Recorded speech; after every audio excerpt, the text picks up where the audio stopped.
He does. Welcome back to Travel Show Live. The crew, they're very mean to me.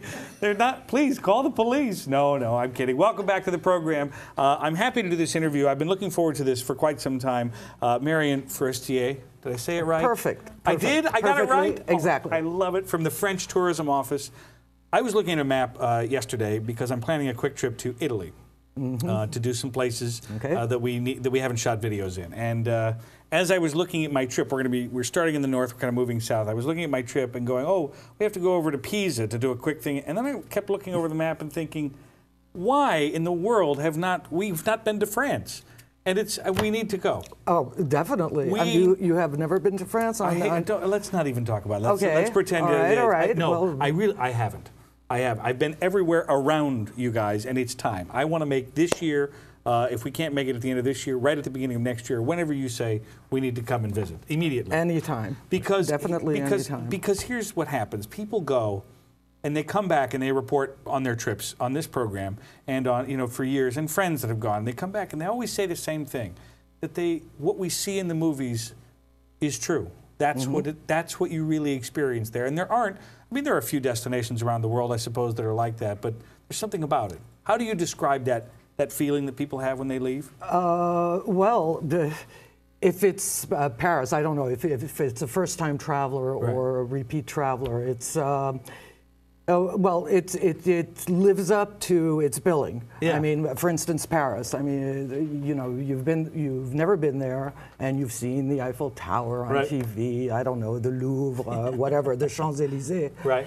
And you arrive there, and you see it for real. I mean, I lived in Paris in my early 20s for 6 years, but I went there as a child because I'm French, but I was raised here in the States, but it struck me during every day for my 6 years.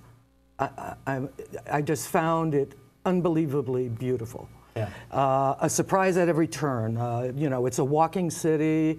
So when you come back and you've actually seen the Eiffel Tower, or you've gone like I do with some little cousins, I want to do something in Paris, and even if it sounds cliche, I go on one of the Seine River cruises, and it's so beautiful. I mean, I've done it a gazillion times because I have a lot of little cousins, and so even if it's something, like I said, that usually first-time visitors do, it's just glorious.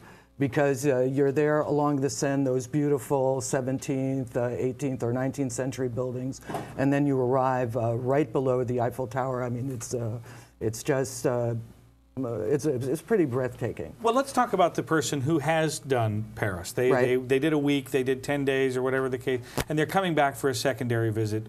What kind of an itinerary would you recommend? You're talking about going back to Paris again? After Paris. We've done Paris, now where else are we going to go? That we have to do? Well, there's so many places. Now, we've only got a 2-hour program. This is difficult, but thanks to the high-speed train, you can do a lot of other things. So you're talking about a second visit, right? Sure. I mean, going back and all that. Yeah. Well, there's Normandy. Yeah. Normandy, of course, has great Franco-American significance because of it's the D-Day landing beach sites, and it's there. I mean, it's just it's a beautiful region. Next year, if you love Impressionism, that would be a great place to go because there's going to be an Impressionist festival in the whole of the region. Okay. And in Rouen, which is the capital of Normandy, you're going to have a huge Impressionist exhibit at the Fine Arts Museum with over 100 paintings of Monet, Gauguin, Pissarro, and so if you love Impressionism, that's where.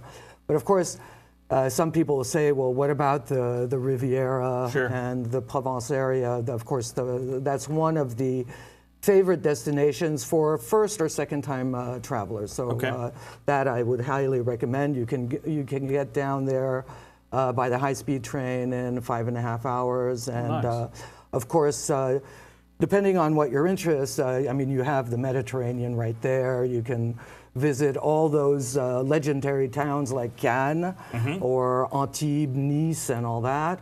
And also, if you're an art lover, you have in that region over 200 either museums or artists' homes, because many of the artists loved just the light of the Riviera and the Provence.